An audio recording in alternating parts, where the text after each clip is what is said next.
এই যে বড় বড় বিল্ডিংগুলো দেখতে পাচ্ছেন, কত সুন্দর গাছ, কত সুন্দর ফ্ল্যাট বাসা, বড় বড় কারখানা।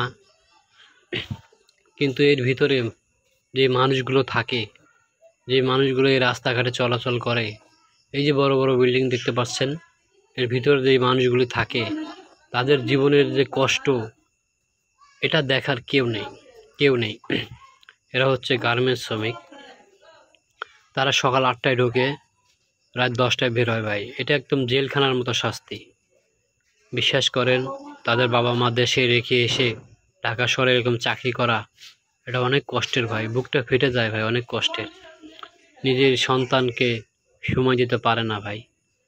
এই ঢাকা শহরের গার্মেন্টস গরিব মানুষের জীবনের সুখ, ভালোবাসা সব কেড়ে নিয়েছে ভাই। এখানে দেখেন কত ব্যস্ত মানুষ, কত বড় বড় বিল্ডিং, গাছগাছালি সবই ঠিকঠাক মতোই আছে, কিন্তু এখানে যারা বসবাস করে তাদের জীবনের অনেক কষ্ট, তাদের জীবনের কোনো মূল্যই নেই ভাই। তারা সারা মাস কষ্ট করে, যে টাকায় বেতন পায় রুম ভাড়া দিলেই শেষ, দোকান বাকি দিলেই শেষ ভাই। প্রত্যেকটা ফ্যাক্টরির ভিতরে বড় বড় বিল্ডিংগুলো দেখতে পাচ্ছেন, প্রত্যেকটা বিল্ডিংয়ের ভিতরে মানুষগুলো আছে, সারা দিন রাত 24 ঘন্টা পরিশ্রম করতেছে, কষ্ট করতেছে।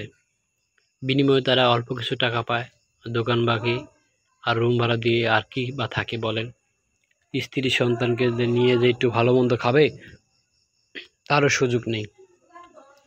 এই যে দেখতেছেন কত মানুষজন রাস্তা দিয়ে যাচ্ছে আসছে, কত বড় বড় বিল্ডিং, কারখানা, কত মানুষের কোলাহল, কত মানুষের জ্যাম জট, কত বড় বড় বিল্ডিং।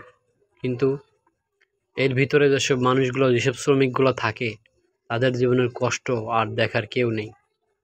যাই হোক, সবাই ভালো থাকবেন। আল্লাহ হাফেজ।